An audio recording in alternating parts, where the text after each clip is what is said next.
Mais je crois qu'on a déjà vu des pièces dont les marques étaient bilingues ou d'autres pas. Hein, et je viens de découvrir ceci, hein, c'est tout bêtement un devant de lettres en français après la guerre, parce qu'il fallait noter dans quel langage se trouvait le contenu. Et j'ai trouvé express en me disant probablement que cette griffe provenait de la griffe bilingue qui a été coupée en deux. Voilà. De Volgendem.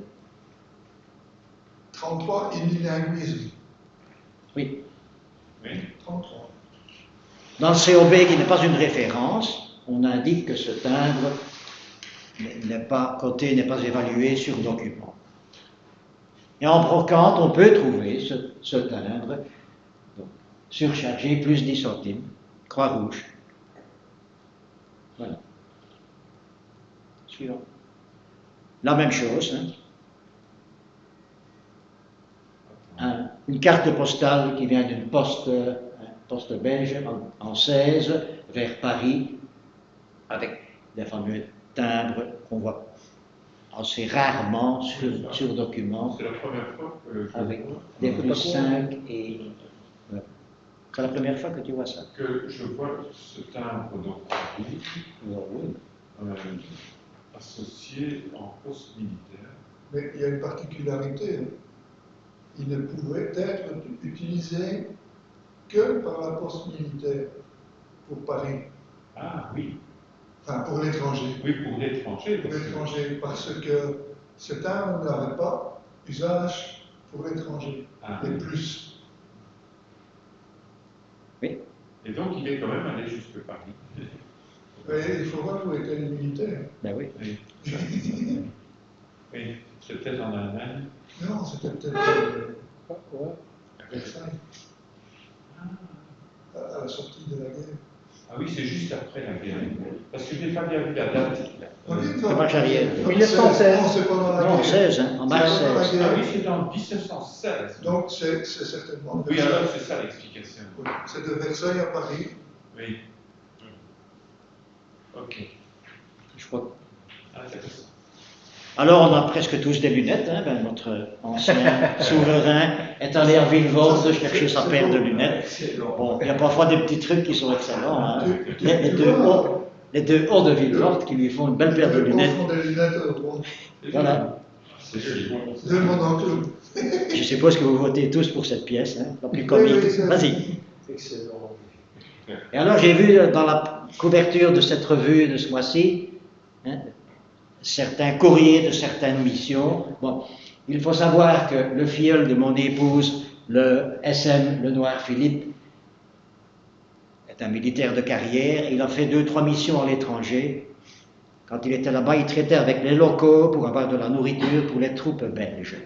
Et j'ai reçu de sa maman, donc une tante de mon épouse, le courrier qu'il avait posté le 30 juillet 1996. Et dans cette enveloppe, il y avait une étiquette. Mais le scan n'a pas rendu la bonne couleur de l'étiquette, Oui. qui permettait, à mon avis, pour pouvoir lui écrire à belle batte 10, 11, 12, 13, belle batte, etc. Compagnie Lima. Chasseur ardennais. C'est pour montrer un parallélisme avec Chacha. la couverture. Un chacha, chasseur ardennais. Non, Non. je ne crois pas. Non. Et l'IFOR, c'était localisé où? Pardon? IFOR, c'était localisé où? C'est en Bosnie, ça ou? Non. IFOR, C'est en. Enfin, vous aurez l'explication après. Il est allé une fois en Afrique, mais ici je ne crois pas. Hein. Et puis, Non, c'est pas l'Afrique. non. Vas-y. Et puis j'ai trouvé une fois en bourse aussi, quoi, hein, vers la poste de Skopje. Ça, on sait ce que c'est, hein, puisque Skopje. Mais le timbre, pas oblitéré, Mais le timbre n'était pas toujours oblitéré. Pourquoi? n'est pas Parce que nécessaire. Enfin, tous ces courriers devaient obligatoirement passer par Bruxelles. ben oui. Et c'était assez laxiste. Je crois qu'il met au-dessus dans l'adresse, hein, 1140, hein, Bruxelles. Oui. Ah oui, je me suis mis à rechercher la publicité que la Poste fait pour annoncer les émissions de timbre. Nous connaissons tous le Fila News actuellement, Mais avant, il y a eu les petits feuillets Malvaux, Ouais. et avant, il y a eu autre chose, et avant, il y a eu autre chose, et je me demande quand est-ce qu'il y a eu autre chose. Hein. Bon. Et j'ai montré à Jean-Loup, je crois, une carte ou deux, et ici, j'en ai retrouvé deux autres. Je n'ai scanné qu'une face, hein, mais c'était pour demander, je crois, à confirmer l'adresse dans un fichier. Et j'en ai trouvé une autre aussi où on disait qu'ils n'avaient pas suffisamment d'émissions du Congo belge et qu'ils allaient rembourser les collectionneurs qui avaient payé pour l'achat d'une émission de timbre Congo belge. Et ce sont des cartes de service de la Poste belge. Hein. Oui, mais imprimées par le BCH. Si. Ici, ce n'est pas indiqué dessus. Le 6446. Retourne là et tu verras. Il y a bien souvent le sigle du PH. Bon, mais il n'y a rien, j'ai pas fait l'autre côté. Et puis ici, comme nous allons bientôt avoir une manifestation à Dinan, voilà une carte vue de Dinan vers la Haye. Et je vous demanderai peut-être en 00, un peu comme les lunettes du roi, pourquoi 20 centimes, à votre avis? Pour la Hollande, c'était combien? 10, hein, non?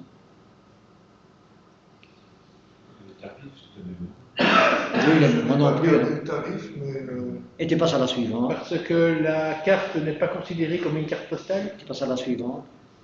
Ah, oui, voilà. La carte est double. Ah, C'est une double. J'en ai une comme ça avec des petits sauts d'État aussi. Oui. Et donc ça a franchi le tarif lettre, hein, c'est ça hein. Bah, probablement au double. Le lettre ordinaire. Quoi. C'est pas un double pot, c'est Lettre pas une ordinaire. carte Ça, postale. c'est pas vrai. Je crois que c'est fini. Hein. Non? Ah non, il y a encore ceci.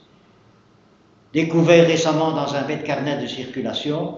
Alors, on pourrait comparer ces deux pièces. Vous savez que je recherche toujours les pièces de d'Août 14, et particulièrement de Namur, pour essayer de voir comment la Poste a évalué au début de la Première Guerre. Bon, alors, si l'on compare, que peut-on dire de ces deux pièces? Bon, ce qui les ressemble, elles partent toutes les deux de Namur. En août 14, je l'ai dit tout à l'heure.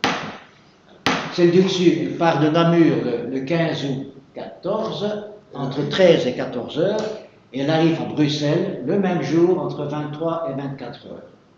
Donc, ce n'est pas une très bonne pièce de cette époque, mais la Poste fonctionnait encore normalement. Et en SM, en service militaire, et bon, je crois qu'est-ce qu'il dit qu'il est en reconnaissance avec 4 hommes, etc. Donc là, il raconte un peu ce qu'il a fait dans les environs de Namur. En général, il commence en annonçant qu'ils sont toujours en bonne santé. Hein. Alors, l'autre pièce, elle est un peu plus active, je crois. Elle part du 10 août, donc quelques jours avant l'autre, vers Ornu. Ornu, c'est dans le Hainaut. Et elle arrive le 12 août dans le Hainaut, donc assez mauvaise date pour Namur. Les bonnes dates, c'est aux environs du 22, 23, 24 août. Là, ce sont les derniers jours du courrier permis. S'ils vont vers Liège, ils se font capter par les Allemands, ou alors s'ils ne sont pas pris par les Allemands, ils reviennent comme courrier localité inaccessible. La différence entre les deux pièces, là, on ne pourrait peut-être pas tellement l'expliquer par les réglementations, c'est que la première est en service militaire, la deuxième, il a mis 5 centimes pour écrire chez lui un instituteur retraité à Ornu, mais je crois qu'à cette date-là, il pouvait déjà bénéficier de la franchise aussi. Donc, vers le début août, hein, quelques jours après le début de la guerre, il y a eu une réglementation qui a permis les écritures vers les familles en franchise, en service militaire. Voilà, merci. Et Marc a reçu justement, il n'y a pas tellement longtemps, un appel d'une personne qui posait la question, parce qu'il avait sur sa carte postale SAM. S, un petit S, un grand A, un petit M. On se demande ce que ça voulait dire.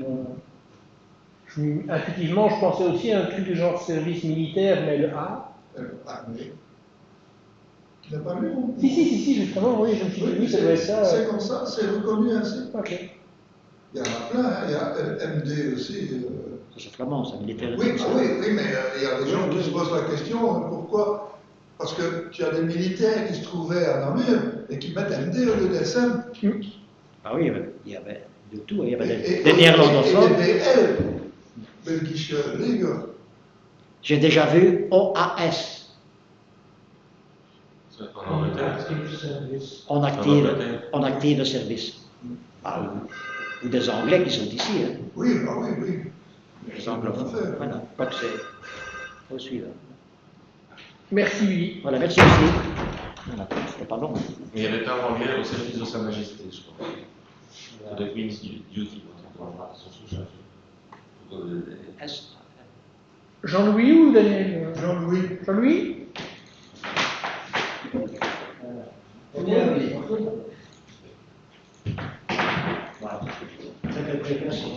le propriétaire, Lors du quiz, je vous avais parlé de la fin de l'autonomie postale du Württemberg.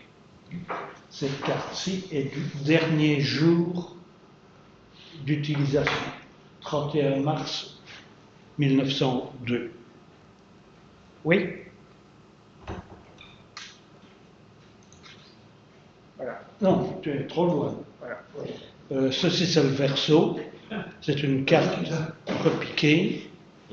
Alors, le timbre bavarois dit je me porte bien. Le timbre de l'Empire, on a réussi, on y est arrivé. Et l'autre, il chante un chant folklorique du Württemberg, Musiden. Puisque je dois partir vers la ville, mais je reviendrai voir ma belle, etc.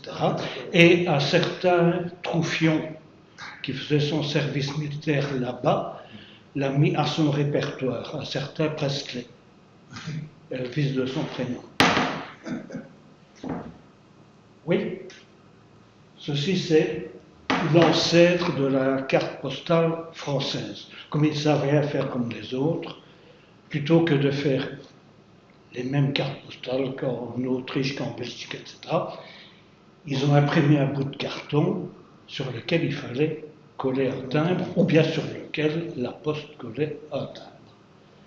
Mais, suivant, s'il te plaît, au verso, il y avait une série de publicités. Et elle était vendue moins cher que la valeur du timbre. La publicité payant le reste. Oui. Et pour éviter que les gens ne décollent le timbre et le mettent sur une où il y aurait plus de place, on a perforé CA, carte non, ajoutez plus.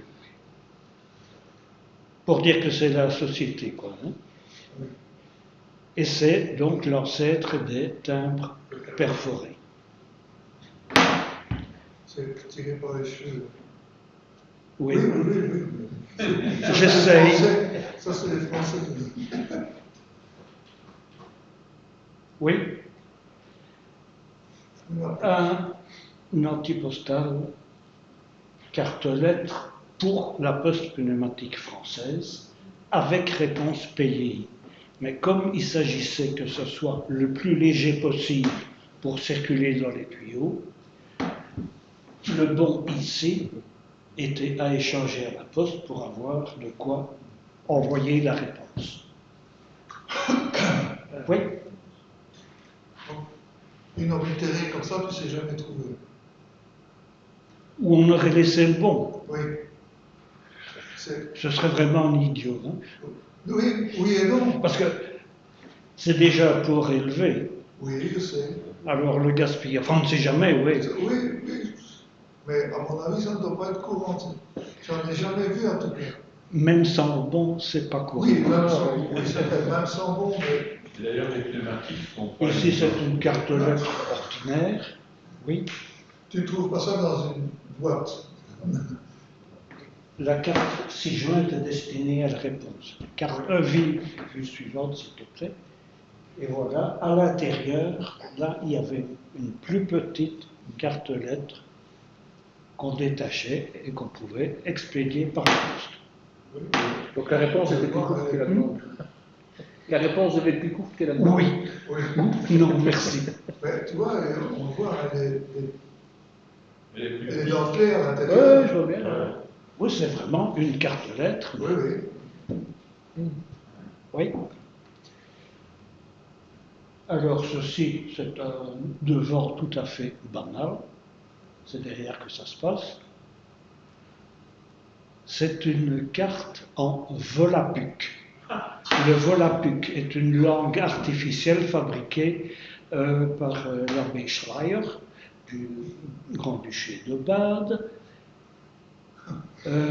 Pour ceux d'entre vous qui lisaient le journal il y a 50 ans, le petit-neveu de l'abbé Schreier, c'est Hans Martin Schreier, patron des patrons allemands, président du conseil d'administration de Daimler et qui a été enlevé par les brigades rouges.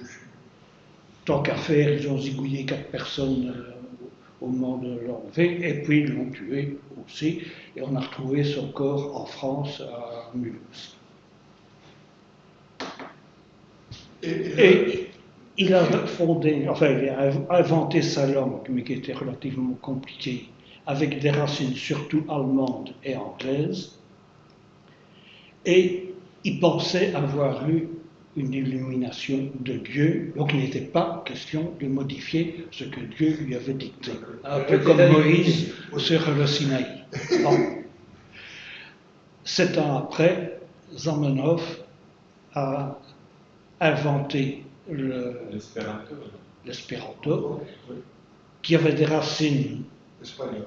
non, un peu dans 5-6 langues et avec une grammaire nettement plus facile. Et lui, comme il n'avait pas été visité par Jéhovah, puisque lui il était juif, il admettait qu'on modifie. D'où l'espéranto a eu nettement plus de succès. Et le volapük maintenant c'est synonyme de langue incompréhensible. De Gaulle l'a utilisé pour le mot volapük pour se moquer des Nations Unies qu'il adorait. Du courrier en espéranto, on sait encore en trouver relativement facilement, mais en volapük, c'est pour le concours postal, ça. Puisque ça. Déjà en espéranto, c'est pas évident. Oui, mais ça a été remplacé, si je puis dire, assez rapidement.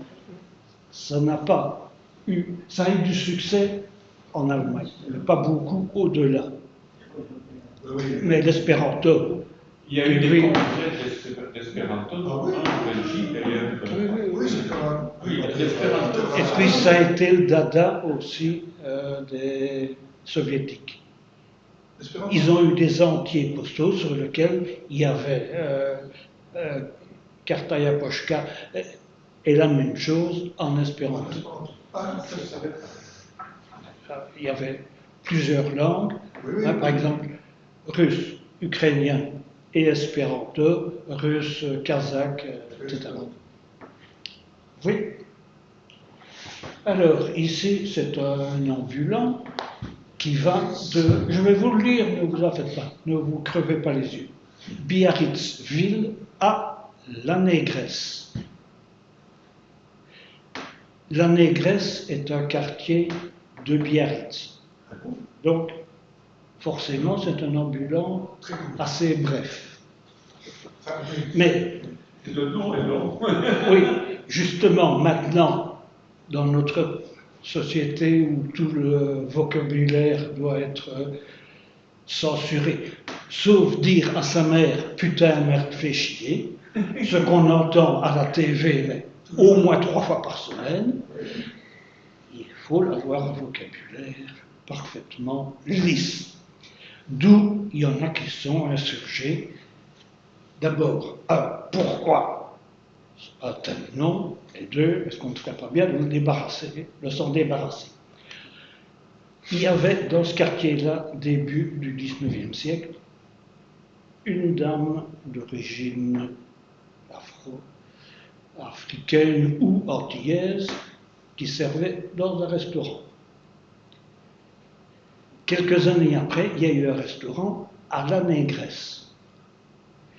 Et puis le quartier qui avait un nom basque, mais imprononçable pour les autres. Et en France, à l'époque, on cherchait à éradiquer tous les patois portugais français. Le quartier, par décision du conseil communal, est devenu le quartier de la Négresse. Il y avait, jusque récemment, les fêtes de la Négresse, c'était une fête folklorique dans le quartier.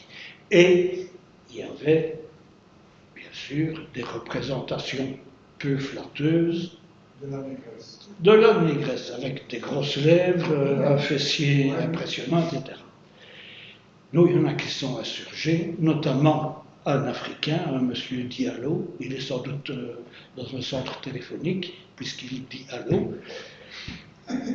Et finalement, en appel du tribunal administratif, on a dit à la ville de Biarritz, changez ça. Ils ont d'abord dit, allez vous faire cuire un œuf. Et puis, comme on a insisté, ils ont fini par proposer 3 noms à la population pour qu'ils choisissent. Un nom en basque, un nom en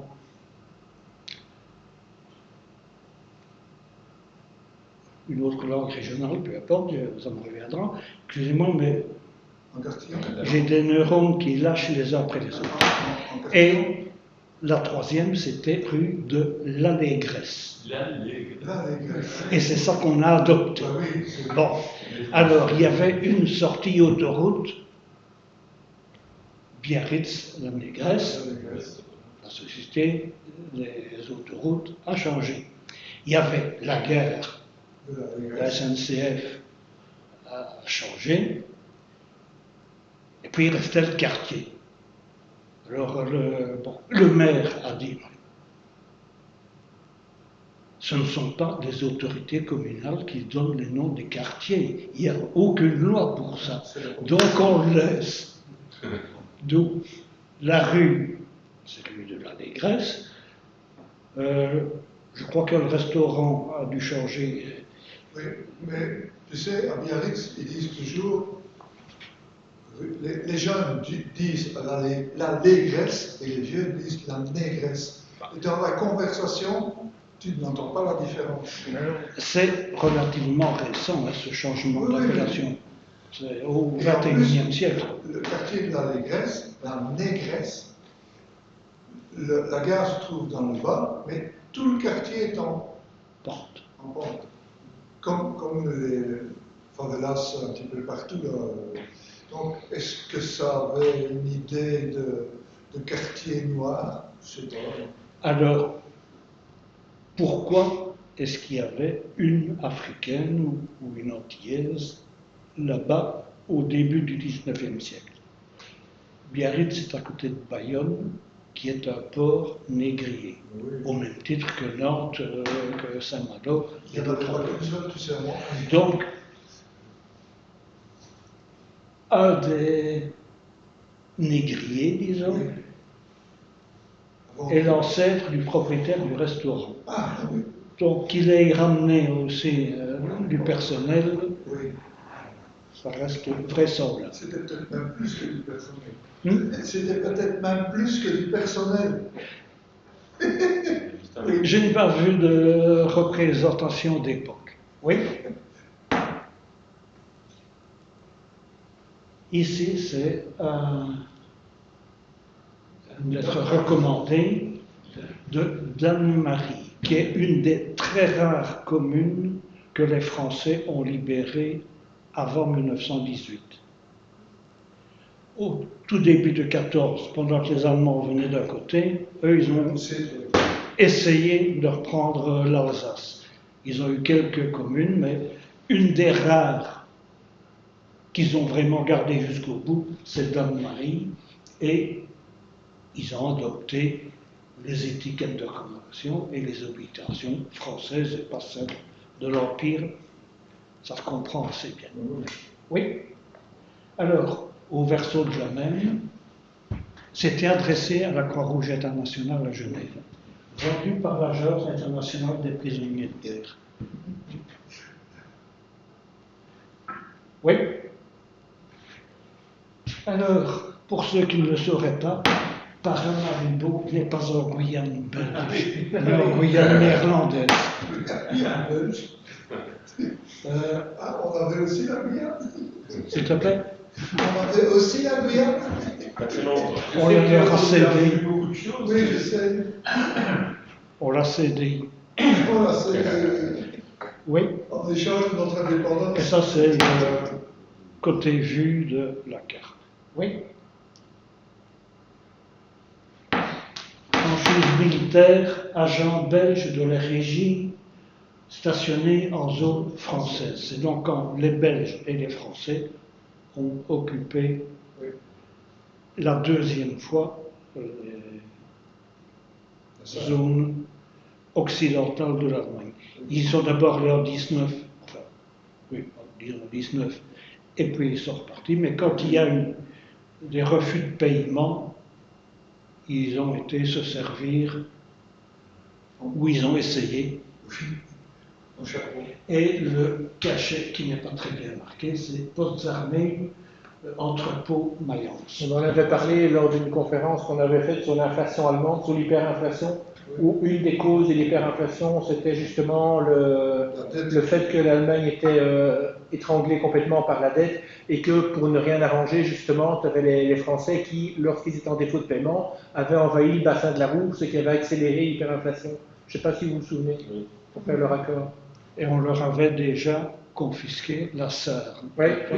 que les Français géraient. Or, c'est une région de mines de charbon et de hauts fourneaux. Oui.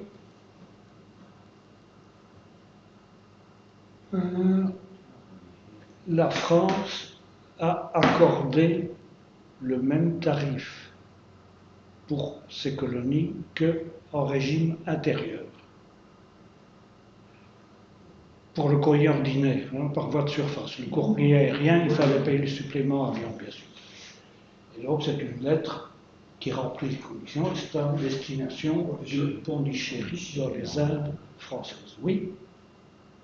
Et voilà l'oblitération d'arrivée qui n'est pas tellement fréquente. Ce prix-là, je l'ai trouvé à une bourse à Otigny. J'étais vendeur et un peu plus loin, il y avait Vincent Favès qui vendait tout à 10 et 20 francs. Je ne connaissais pas d'autres mises à prix. Tous mes collègues du club roman sont passés les ils ne pouvaient quand même pas faire concurrence à mes copains. Puis je suis passé après et j'ai trouvé notamment ce prix. Parce qu'eux ne m'ont pas retourné. On retournera. Ben, c'est parfois à tort. Oui. Alors, 36-39, c'est la guerre civile espagnole. 39, les communistes sont battus. Ils foutent le camp, pour la plupart, en France. La retirada, la retraite. Les chefs, ils filent à Moscou, Dolores Ibargüen et autres, à Moscou. Les Français qui venaient de se débarrasser du Front populaire n'avaient pas tellement envie d'avoir 400 000 communistes ou apparentés. Parce que, bien sûr, ils étaient avec femmes et enfants, quand ils ont pu. Aussi, on a ouvert des camps que nous dirions de concentration. Un enclos de barbelés gardé par des gardes civils et des tirailleurs sénégalais et les gens dans des baraques de 40 mètres de long. Bon, t'appelles ça comme tu veux, mais c'est pas un camp de vacances. Bon. Alors, Bram est un de ces charmants trucs, mais Gurs en est un autre. Donc c'est quelqu'un qui a écrit entre d'un camp à un autre. Oui. Attends, et le timbre, c'est un timbre. C'est un timbre de franchise. Ah, d'accord, c'est ça le F. Qui était réservé. Réservé à ces gens. Les franchises militaires, c'est FM sur les timbres en France. Ici, ils n'ont fait que F. Hmm? Ici, ils n'ont fait que le F. Oui. Oui. Ici, qu'est-ce qu'il est? Et quand c'est un Cyprien. Oui, quand Saint-Cyprien, c'en est un autre, mais IL, Interniertenlager. Quand les Allemands sont arrivés, ils ont été bien contents de trouver la main-d'œuvre disponible pour bâtir le mur de l'Atlantique, etc. Les Allemands qui étaient dedans. Alors, c'est ça, les fameux camps qui se trouvaient en France, c'est parce qu'ils existaient déjà avec des Espagnols. Avec des Espagnols. Puis, 39, la guerre. Ah oui, totalement. La guerre est imminente, la guerre démarre. En interne, tous les ressortissants des pays belligérants. Mais les Allemands qui se trouvaient en France à ce moment-là, il y avait bien sûr des copains d'Adolphe, mais il y a aussi tous les Juifs et tous les opposants qui avaient trouvé prudent de venir en France et qui se sont trouvés pris au piège. Les Français les mettant dans les mêmes camps que les Espagnols, avec... qu'est-ce qu'il y avait encore? Oui, de toute façon, l'Autriche était devenue allemande. Et tous ceux qui étaient allemands, ou qui l'avaient été, parce que ceux qui sont partis, on les a déchus de leur nationalité. Hein. Mais on se souvenait quand même d'eux, ils se sont retrouvés dans des camps en Allemagne. Oui.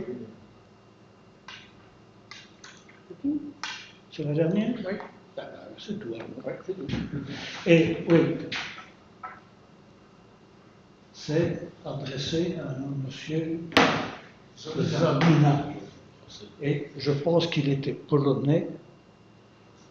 Et donc, la Pologne ayant été envahie en 1939, ben, il a sûrement eu quelques petits ennuis aussi par la suite. En plus d'être au camp de Saint-Cyprien. Et la marque rouge, c'est une 4. S'il te plaît? Et la marque rouge, c'est une 4. La marque rouge T4. Est-ce que ce serait une taxe? Non. Non, sûrement pas. Les Français ont des l'histoire de la timbres. baraque. Baraque 24, 24. peut-être une identification interne au Oui, camp. à mon avis, oui. Parce que c'est à côté de baraque. Enfin, bar. C'est pas un bar, hein, c'est une baraque. Et ici, il y a IL2, c'est qu'il y avait sans doute au moins 2 sections dans le camp. Il y en a peut-être beaucoup plus. Oui, Parce que Saint-Cyprien, il est connu pour être c'est le un plus grand grand. camp. Il était prévu pour 80 000 têtes de pied. Oui, c'est un très grand camp, Saint-Cyprien. Et ils sont tous le plus près possible de la frontière espagnole. On n'avait pas envie de les avoir plus bas. Il n'y a aucun département qui a dit mettez-les chez nous. Non, et après, il y a eu, c'est devenu un similaire de camp de concentration. Pendant la guerre, on a torturé à Saint-Cyprien. Enfin, on a certainement torturé partout, mais à Saint-Cyprien, on a des témoignages de gens qui ont été torturés et probablement décédés aussi, parce qu'on n'a pas de nouvelles d'eux. Donc, ils sont peut-être partis vers les camps d'extermination. Parce que concentration et extermination, c'est pas toujours la même chose. Ah ben non. Extermination, c'est toujours situé en Pologne. Enfin, Oui, bon, ce qui était Pologne avant-guerre. oui, oui. Tandis que concentration, dès 1933, il y en avait en Allemagne et ils s'en vantaient. Hein. Flossenbürg, par exemple, c'est les deux. Flossenbürg, c'est concentration et extermination. Qu'on y ait exterminé, ça c'est très possible. Qu'il y ait eu des crématoires, c'est très possible, il y en avait dans différents camps. Oui. Mais où on entrait par la porte par la porte pour sortir par la fenêtre, ce n'était pas le cas. C'est Auschwitz, Majdanek, Treblinka, Chelmno. Ravensbrück aussi. Non. Ravensbrück, c'était concentration en Allemagne. En Allemagne, il y en avait officiellement 12, mais comme il y avait des centaines de sous-gangs, il y en avait partout. Treblinka, c'est en Pologne. Oui, Treblinka aussi, mais c'est en Pologne aussi. Où ça l'a été, je ne sais. J'avoue que je ne sais pas. Dans la mesure où les frontières polonaises étaient comme ça avant-guerre, et où elles sont comme ça depuis la guerre, je ne suis pas sûr. Le petit père Staline ayant fauché tout l'est de la Pologne, la Pologne a été priée de servir sur la Prusse orientale. Et il y avait aussi des camps de concentration aux États-Unis pour les Japonais. Ah oui. Ça va être grand. De toute façon, il y en a eu avant, il y en a eu après. Les premiers, c'est pendant la guerre des bourgs. Il y en a eu en Yougoslavie pendant les guerres de 1990 et des. Et au Canada, c'était les Allemands. Pas de concentration, Non, mais comme prisonniers. Comme prisonniers. Oui, mais la différence, c'est que la Croix-Rouge vérifiait et que les Canadiens ayant des prisonniers en Allemagne n'avaient pas intérêt à maltraiter les prisonniers allemands au Canada. Même chose pour les Britanniques. L'île de Man, c'est à peu près un camp de prisonniers allemands. En Écosse, il y en avait aussi, mais on les traitait selon les conventions. Oui, nous, oui. C'était à charge de leur revanche. De même, les Belges ou les Français qui étaient dans des oflacs et des stalacs étaient quand même nettement mieux traités que les prisonniers des camps de concentration. Les Belges, mais pas les Russes. Oui, mais les Russes n'ont pas signé les conventions. Oui, mais ce n'est pas une raison essentielle. Ah, si. Bon. Il n'y avait pas de réciprocité. Personne. La Croix-Rouge n'allait pas venir contrôler au nom de la Russie qui ne veut pas signer les accords. Non. Et les Russes, comme chacun sait, c'est des sous-hommes, donc on pouvait les traiter comme tels.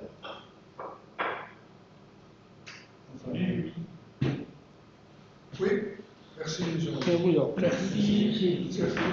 C'est pour toi. Qu'est-ce qu'on prend? Qu'est-ce que tu veux voir? Ce que tu veux. Pièce à commenter, ça me semble bien, ça. C'est ça commenter, je ne sais plus ce que c'est. Oui, c'est marqué. Pièce à commenter. Ça me semble bien. Ça me semble dans le cadre d'un sujet.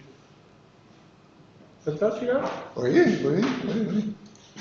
C'est la suite de ce que notre ami Willy a parlé. Les forces belges qui ont, entre guillemets, rendu service à l'ONU. Oui. Le tout premier, évidemment, c'est la guerre de Corée. Vous avez ici deux courriers en service militaire, SM et MD. Alors que, vous voyez, là-bas, c'est bien un francophone, hein, mais ils utilisaient ce qu'ils trouvaient, évidemment. Hein. Donc, les volontaires belgo-luxembourgeois, parce qu'on oublie souvent que les luxembourgeois sont toujours avec les Belges. Ils ne sont que quelques hommes, donc... Les officiers luxembourgeois sont d'ailleurs formés à l'école royale militaire belge. Oui, tout à fait. De Hein, toute façon, oui, donc, et tu sais à cause de quoi? La grande duchesse Charlotte, qui était l'épouse du roi du Luxembourg, hein. Grand-duc, oui, c'est pas le roi, grand-duc du Luxembourg. Et puis ça coûtait moins cher au grand-duc, mais qui devait financer quand même. Donc, le service postal est assuré par les postes militaires belges. c'est à ce moment-là qu'ils ont commencé à un petit peu s'ouvrir vers l'extérieur. Oui, puis vous avez, après la première véritable opération de maintien de la paix mise sur pied par les Nations Unies, fut la mission en Palestine, en 1946. Elle n'a jamais arrêté. Depuis 1946, des Belges se trouvent en Palestine ou en Israël. Vous en verrez encore par après. Il y a encore du courrier qui vient ou qui va à ces gens, ces soldats. Ils ne sont pas des milliers, ils ne sont pas des centaines, ils sont peut-être parfois une petite dizaine. Mais il y a toujours des Belges qui sont là-bas. Oui.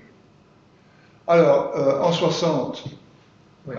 ça, on peut comprendre.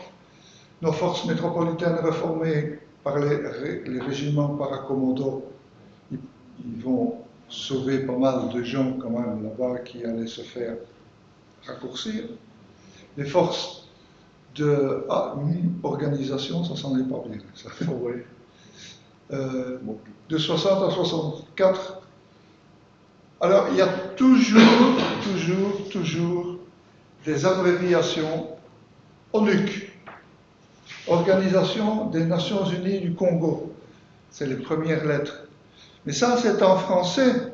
Et comme bien souvent, tout ça se dit en anglais, donc vous avez deux noms qui sont tout à fait différents. Pour retrouver les courriers, vous cherchez, prenons l'exemple ici, ONUC, vous n'en trouvez aucun. Ah non, il faut le prendre dans l'autre sens. Je crois que c'est NUCO. Enfin bon. Oui. Tiens, et alors, si on reste sur celle précédente, Oui. ils sont intervenus au Katanga aussi. Ah oui.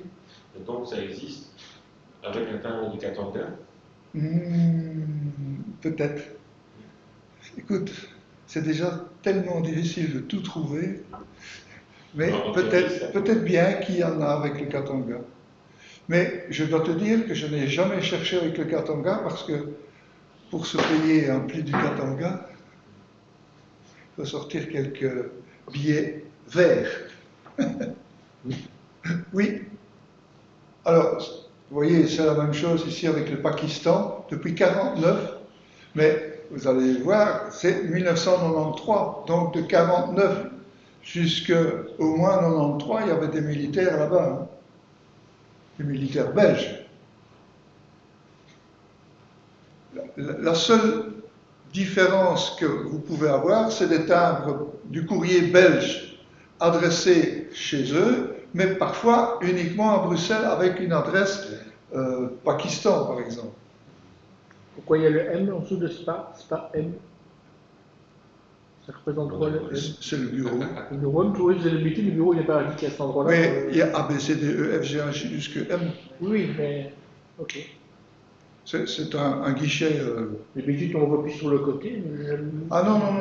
À un certain moment, les oblitérations codées comme ça ont eu, ou bien parfois un double, AM ou AB. Alors ici, c'est dans l'autre sens, c'est adressé à un Belge. Nos MP et gendarmes en Namibie en 89-90 contrôlent le bon déroulement des élections. Fatalement, quand ils écrivent, ils doivent utiliser des timbres du pays pour écrire en Belgique. Oui. Et à gauche, c'est une vignette. Non, à gauche, c'est un timbre. C'est deux timbres. C'est l'affranchissement mixte. Celui de gauche, c'est le Rijken National, donc c'est un timbre autrichien des Nations Unies. C'est un timbre des Nations Unies, oui. Et pourquoi ils ont mis double? Ah, je ne sais pas quel est le tarif non, mais il y a un en timbre Namibie. de Namibie à droite.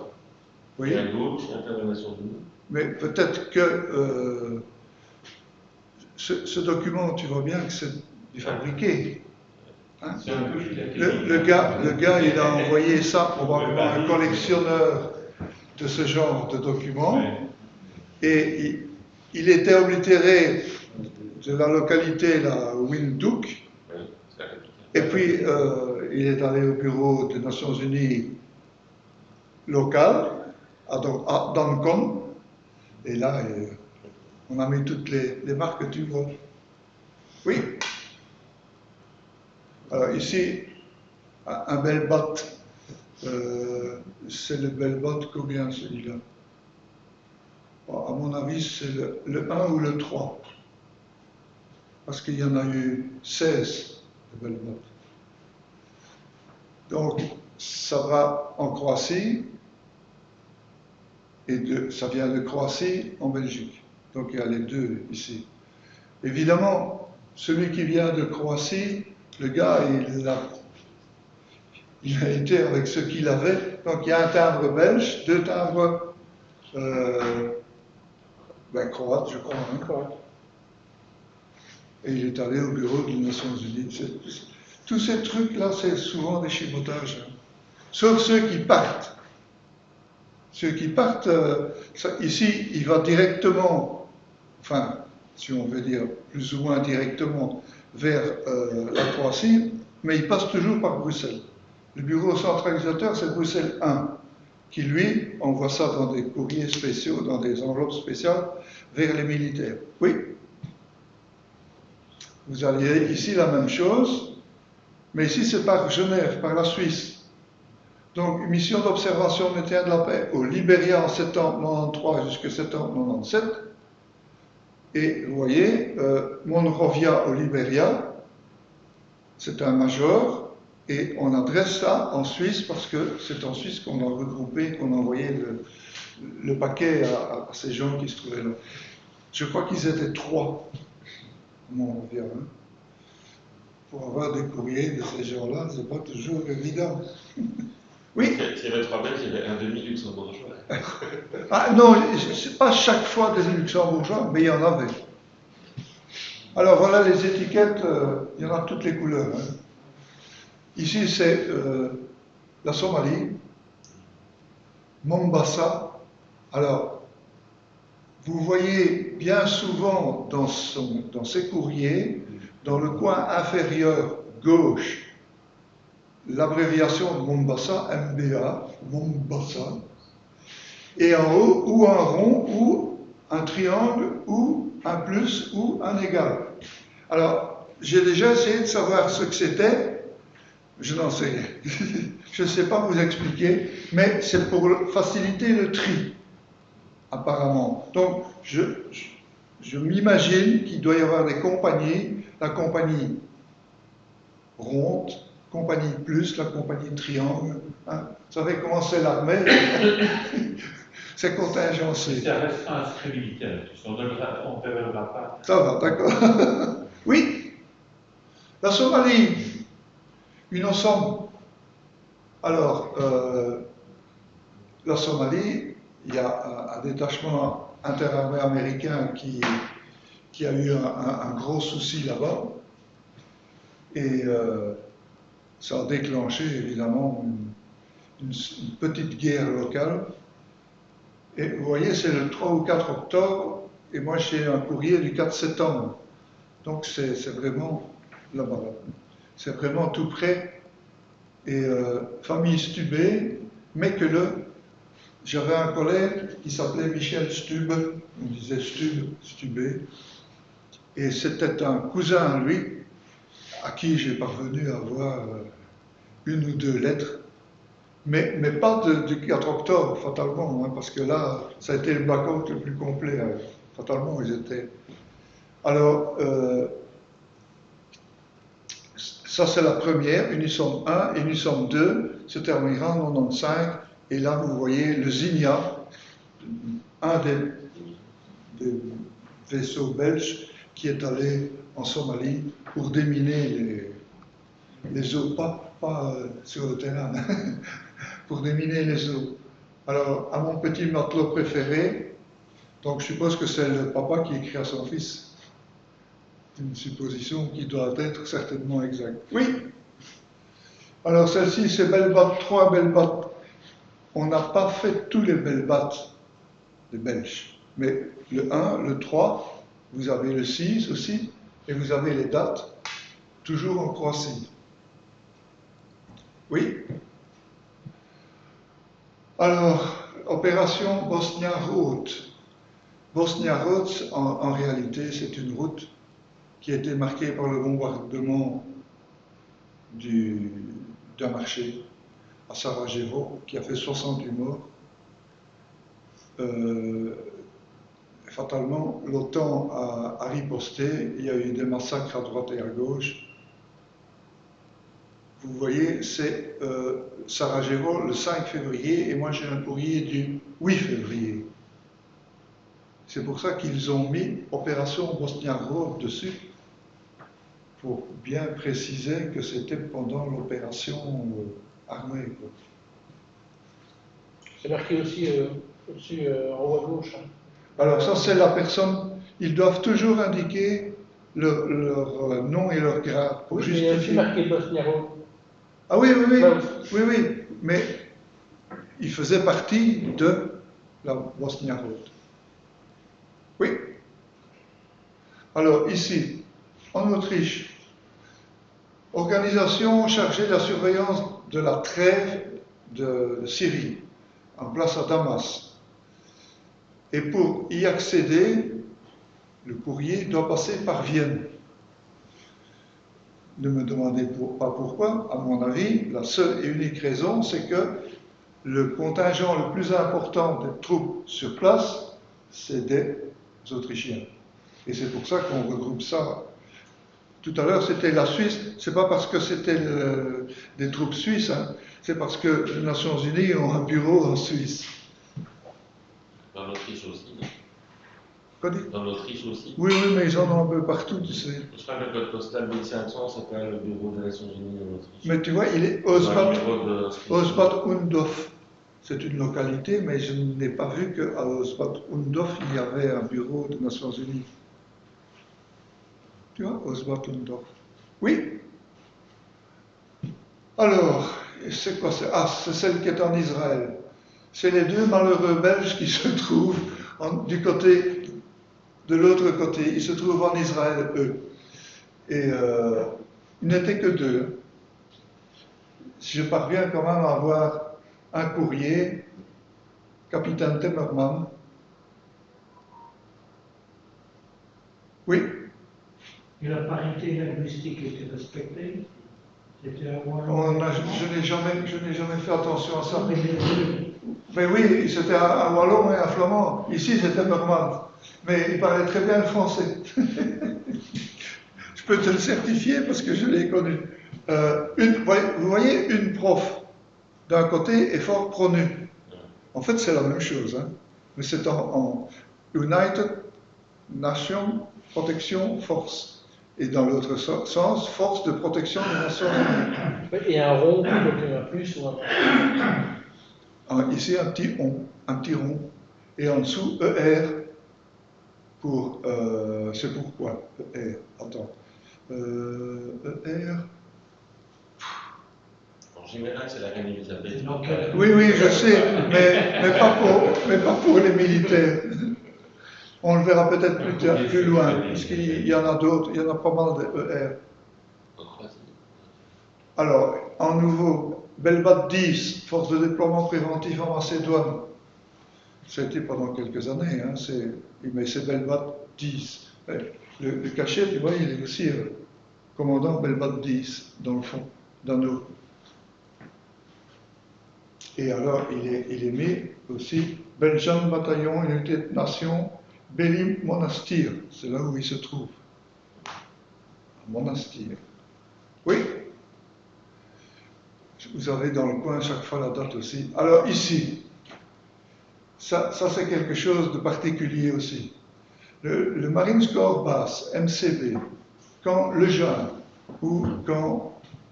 Pourquoi j'ai mis ou quand le jeune deux fois? Ah oui, d'accord, mais c'est le nom complet Marine Corps Basse quand le jeune. Est une base des Marines à Jacksonville, en Caroline du Nord. Et la personne, M. Henri Smet, qui collectionnait tout ce que les militaires avaient comme déploiement, que ce soit en Belgique, en Allemagne et dans le monde, et il écrivait à tout le monde. Trieux-Quézin. Daniel, pardon, un frère de Marc. Oui. C'est son frère. Qui est Enfin, tellement, oui. qui est tellement agressif. Oui, je sais. décédé. Oui, mais Henri, c'était son Oui, frère. oui, c'est son frère. C'était son frère.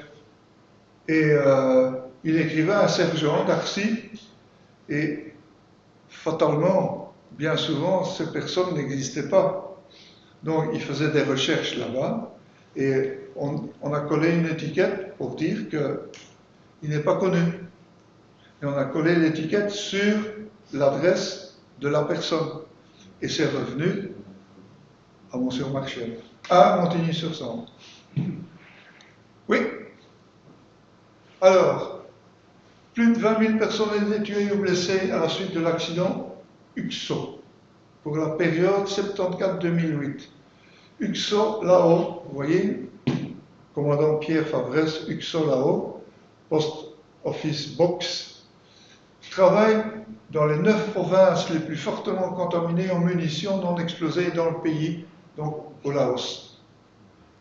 Vous avez là la publicité, et vous voyez dans cette publicité qu'il y a le drapeau polonais, le drapeau des Nations Unies, américain, japonais, et de l'autre côté, le Danemark, non, c'est la Norvège, oui, la Norvège, la Belgique, et serait-ce le Népal?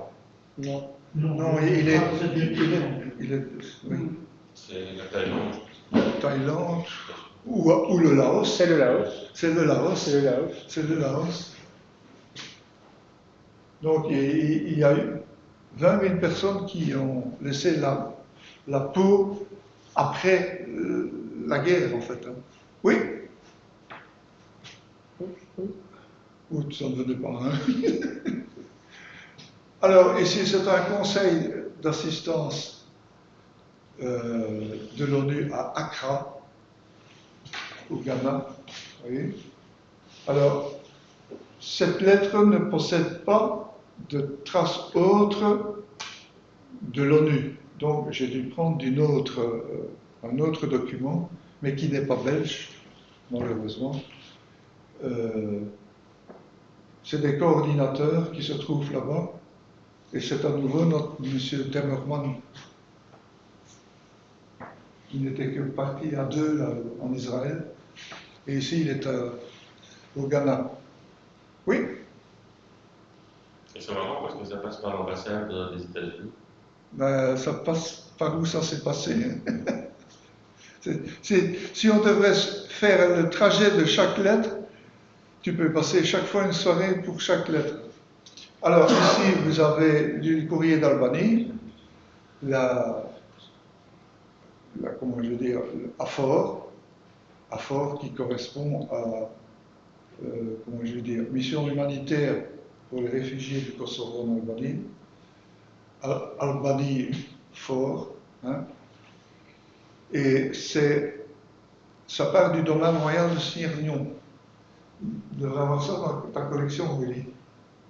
Non, tu ne fais pas Sirnion. Alors, il est bien mis service du roi, adressé à un sergent-major Baudard. Moi, j'ai trouvé ça dans une brocante, évidemment, et pour des sommes dérisoires parfois. Hein. Oui, présence au Kosovo en 99, depuis 99, CAFOR. Parfois, à la TV, on entend parler comme ça des abréviations CAFOR. Kosovo Fortitude. Oui. En 2007-2008, Bénufil. Ici apparaît le LU de Luxembourg. Belgique, Luxembourg. Bénufil. L'acronyme de Belgian Luxembourg Unité de Nation Filipino. Mission de déminage en faveur pour le Liban. Alors là-bas, on a indiqué est déjà en Belgique, à la main. Donc, les étiquettes étaient imprimées bien à l'avance. Hein. Oui, je crois qu'il y a. Ah non, c'était le dernier. Ça, c'est une première partie. Tu prends lequel? Ce que tu veux. Non, Ce que tu veux. En fait, le courrier Nouvelles étiquettes? D'accord. Nouvelles étiquettes. Oui, nouvelles étiquettes. Vous avez certainement tous déjà remarqué ces étiquettes sur vos courriers. Et tout le monde a passé au-dessus en se disant oui. Alors, vous voyez, depuis 2007, les services des postes ont pris la peine avec Géoroute d'attribuer au facteur un numéro de tournée. Alors, vous avez RBU 411. Je n'ai pas encore su savoir ce que RBU voulait dire, mais 411, c'est la 411e tournée du bureau de Namur, puisque Jean dépend de Namur. Ok? Donc, vous pouvez bien regarder, bien souvent c'est RES. Mais ici, j'ai pris RBU parce que justement, je ne sais pas ce que c'est que le RBU. Oui? Voilà. À partir de 2017, ils ont changé leurs étiquettes, mais il y a toujours RES 203. Ce n'est pas toujours la 203e tournée. C'est peut-être la 100e tournée, il y a 101, 102, 103, 104, oui, 201, 202, 203. Il ne faut pas penser qu'il y a 200 tournées, mais c'est subdivisé de cette manière-là. Oui? Alors celles-là, vous les avez déjà vues sur vos courriers? Non? Sur les grandes enveloppes? Sur les colis que vous recevez parfois venant du poste?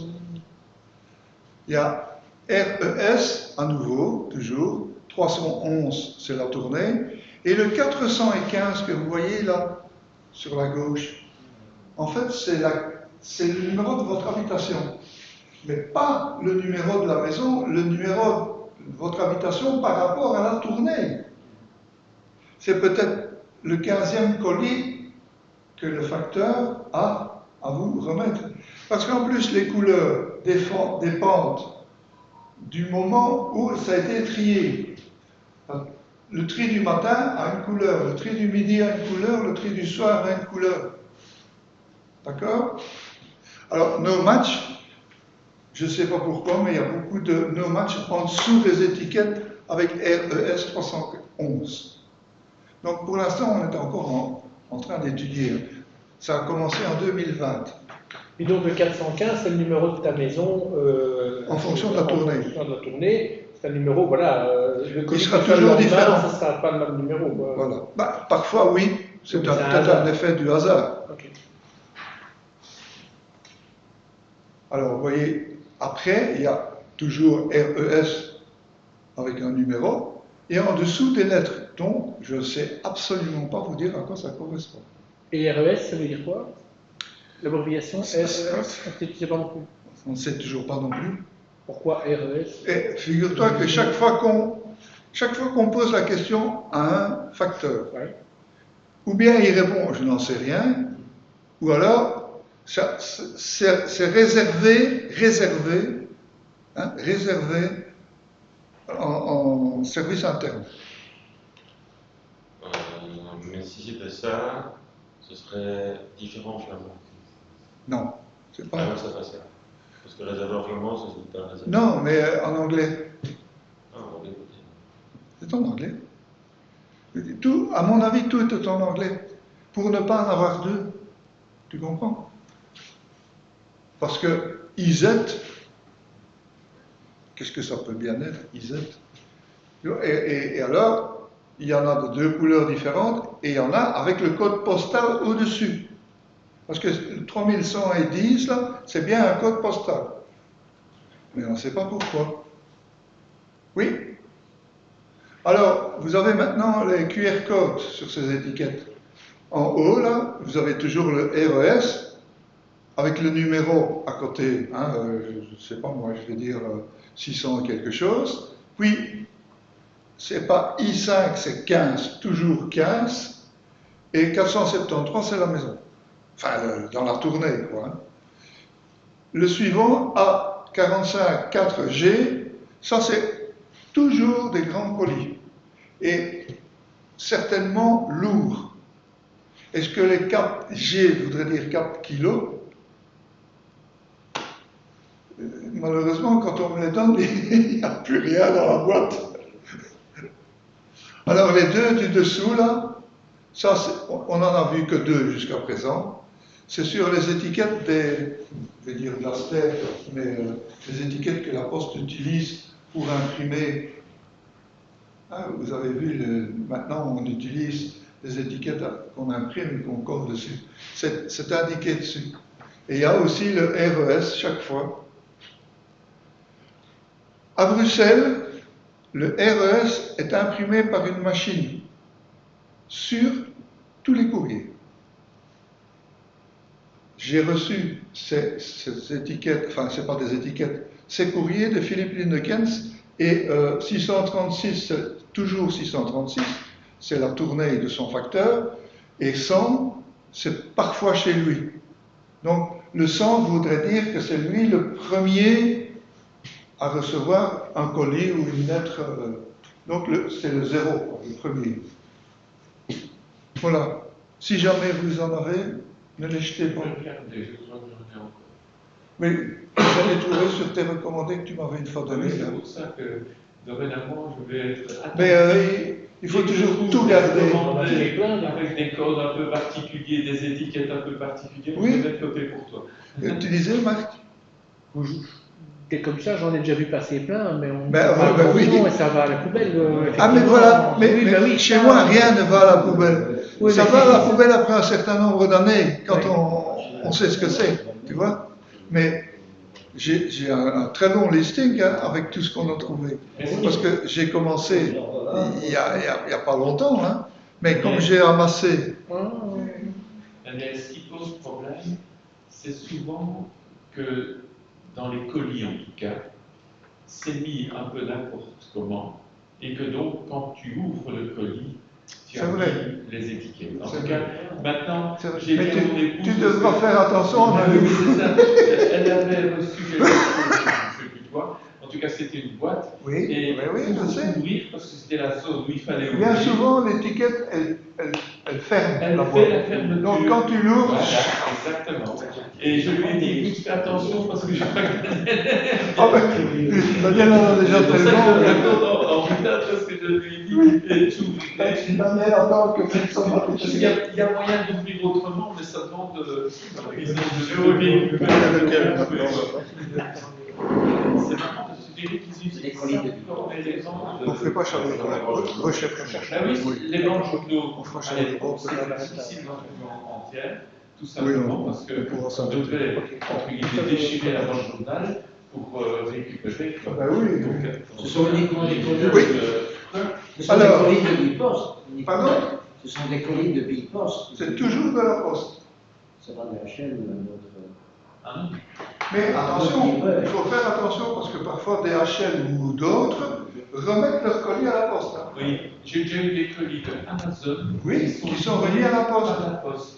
Et tu as les deux, le code d'Amazon, et puis tu as vous avez vu le type d'étiquette qu'il faut regarder, quoi.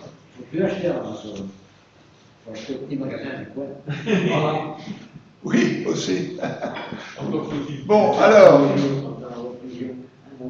je dois vous dire qu'au cercle d'études et de recherche Colonel Moigny, Michel Fontenoy, nous recherchons les types d'étiquettes de recommandés différents. Les types d'étiquettes de recommandations différents.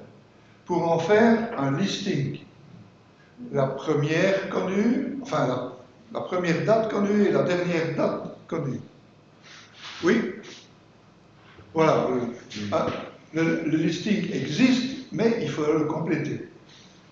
Donc vous avez dans la première colonne la première date. Alors, pour la première étiquette, 3 du 8 1882, c'est le premier jour. Il n'y en a pas avant, c'était les étiquettes, les griffes. Hein. Maintenant, pour trouver une du 3 du 8 82, bonne chance. Hein.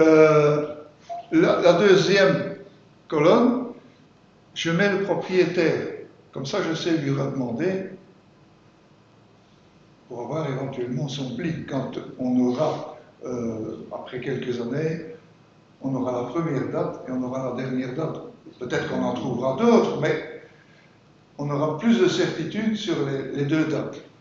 Alors, toujours la même chose, vous avez le type d'étiquette, et puis le texte, ça c'est très important à savoir. Par exemple, les premières étiquettes ont toujours un point après Belgique. Vous voyez? Donc les 5 premiers types, il y a toujours un point. Les autres n'en ont plus. D'accord? Pour les différencier, c'est pas difficile. Là, c'est Belgique de 13 mm avec un numéro. Ici, il y a une séparation verticale, mais sans identification du patelin. Le troisième type, il y a l'identification du patelin. Que ce soit une grande, une petite griffe, c'est l'étiquette qui est importante. Le quatrième, c'est la même chose que le premier, sauf qu'il n'y a pas de N de numéro. Ok? Celui-là, c'est la même chose, mais avec la localité. Et puis alors, le 6, il n'y a pas de point. Belgique, 18 mm, le Q a, je veux dire, la queue qui va vers le bas. Oui, parce que les autres Belgiques, ils ont une queue en forme de vague. Vous voyez? Alors, j'ai chaque fois mis la particularité, le R, il est carré et la jambe est droite. Qu'est-ce que j'appelle la jambe? C'est la jambe droite. Hein? D'accord? Le deuxième, la jambe remonte vers le haut. Ici, la particularité, c'est que le 5, il est festonné comme ça. Celui-ci, qu'est-ce que c'est qu'il a encore celui-là? Très serré, le Q est chiffre gras. Ah oui, les chiffres sont beaucoup plus gras que les autres. Celui-ci, c'est toujours avec le Q qu'il faut le comparer. Et il a 20 mm au lieu de 17, beaucoup plus grand que l'autre. Ici, le cadre est prolongé. Vous voyez le cadre? Celui-ci, il n'y a pas de Belgique. Donc c'est bien structuré. Alors, c'est plus ou moins toujours les mêmes couleurs, rouge, rose, lilas. Oui? Alors, le premier en haut, la jambe droite du R est beaucoup plus longue. Le 15, le R est gras et les chiffres sont au centre. Pourquoi je dis qu'il est au centre? Parce que l'autre, il est en bas. D'accord? Et puis celui-ci, vous avez, à partir de là, ce sont des étiquettes qui ont été imposées par l'UPU. Celui-là, c'est le même que l'autre, mais les chiffres sont vraiment plus modernes et le cadre est toujours interrompu. C'est ça que j'appelle cadre interrompu. Celui-là, c'est la même chose, mais le R est plus petit et le cadre est aussi interrompu. Celui-ci, c'est plus de 3 chiffres. Normalement, les étiquettes vont de 1 à 1000. D'accord? Uniquement dans les grands bureaux. Dans les petits bureaux, ça s'arrêtait à 500 ou 300. Je crois que c'est 300. Alors celui-ci, un tout petit R, chiffre pas contre le cadre. Vous voyez? Les chiffres sont... Oui? Alors après, c'est les modernes. Hein? Enfin, non, pas tout à fait. C'est pas tout à fait les modernes. Le 18, le R est vraiment carré. Et puis alors, vous avez les Allemands. Avec un N et 3. Un N large un NR, un NO avec deux fois souligné, le NR avec un point, oui, le NR sans point, celui-là je ne l'ai jamais trouvé que dans la, comment je vais dire, dans une bibliothèque. Ici, le nom du bureau, je crois que je vais le supprimer parce que j'insiste sur le nom du bureau, mais le nom du bureau, on ne va pas faire une étude avec le nom du bureau, c'est l'étiquette qui est importante. Alors, celle-ci, c'est la seule que j'ai trouvée comme ça, elle est de Wavre. Alors, ici, il y a une barre centrale. C'est les étiquettes qui ont été utilisées par les Français surtout. Alors, celle-là, elle est plus difficile à trouver, hein, Elisabethville, Bursley en Angleterre. Oui. Et puis, il y a les étiquettes avec code barre. Ça, c'est les toutes premières qui ne sont appliquées et applicables que pour le courrier international. Alors, la première, les chiffres sans espace.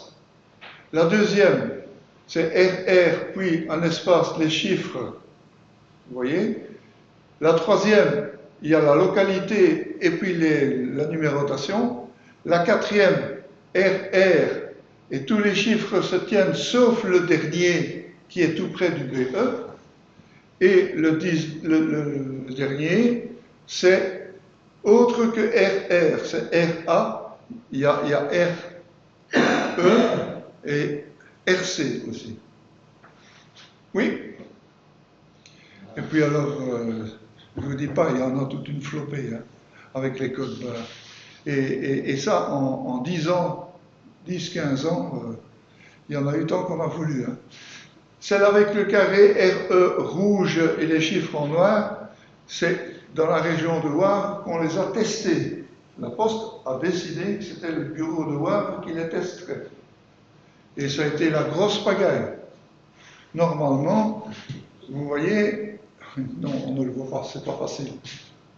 Il doit y avoir à un endroit le code postal de Wavre. Et ce n'était que à Wavre qu'il devait y avoir 1300. Mais à l'époque, avec Jean Lansonnet et Mark Wens, on s'en envoyait de l'un à l'autre. Et on a remarqué que parfois, à Jodogne, on avait des 1300 et à Wavre, on avait des 1370. Ça a été la plus grosse pagaille qu'il y a eu pendant un certain temps. À cause de vous. À cause de vous. Non. Cette étiquette se trouvait dans le bureau. Hein. Non, on n'a pas. Non. On voulait que ce soit fait dans la légalité. Alors, directement après, il y a eu le type 21, vous voyez? Parce que le type 20, il a servi jusqu'en 2007. Pourquoi? Parce que les gens avaient ces formulaires et ils les ont encore utilisés, alors qu'il y en avait déjà des nouveaux qui étaient sortis. Et ainsi de suite pour les autres, vous voyez? Le type 21, le type 22A et 22B, tout ça a servi plus ou moins en même temps. Donc vous avez du courrier avec tout ce que vous pouvez penser, imaginer. Oui. Et ça continue. Ils ont raccourci de plus en plus pour en arriver à des tout petits. Le dernier RI, là, vous voyez, en fait, je l'ai trouvé en 2025, je ne l'ai pas encore indiqué, mais ce RI, c'est sur les recommandés du tribunal de police. Un PV? Non, c'est pas un PV. Non, c'est pas un PV. Non, on envoie à la personne qui est condamnée son jugement par recommandé. Il faut le signifier, en fait, le jugement. Et c'est la seule manière d'avoir la preuve. Parce que tu vois, il est toujours mis avec accusé-réception. Hein, maintenant, c'est d'office, les RI sont avec accusé-réception. Donc, le gars, il doit signer. Donc, il a bien la preuve qu'il a reçu son jugement. Il a reçu à quelle adresse? C'est la dernière RI cette année-ci. Je l'ai reçue pour mon bracelet électronique. Hein. En rupture de stock. En rupture de stock. Je crois que c'est la dernière. Ah non, non, non. Ah oui, il y a les particulières. C'est vrai, il y a les particulières. Vous voyez, à Relbec, là, le peigne a coupé l'étiquette en deux dans le sens de la hauteur, tourné 3 dans le sens de la longueur. L'autre, c'est une halte motorisée. Bon, je l'ai pris, mais je ne vais pas compléter les dates, c'est toutes des particularités. L'autre a été annulé par la roulette. Alors, la P5, c'est une étiquette lors d'une exposition philatélique, comme la P6A aussi, la P6B aussi, mais là, elle est vierge et on a posé le cachet. La P7, c'est une grande... mais ça, c'est déjà nettement moins intéressant. Alors, vous avez avec une petite griffe et le code postal. Et puis, en P9A, c'est les étiquettes des machines CAMP. Les machines CAMP, il y a eu deux types de machines différentes. La toute première, c'est la P9B, où il n'y avait pas de numéro. Ça, elle a servi pendant peut-être une semaine ou deux, pas plus. Les autres, ils avaient le numéro de la machine. Donc vous voyez en dessous du R un numéro P2169 pour Bruxelles 1. Tout ça a été répertorié, on a toutes les premières et dernières dates.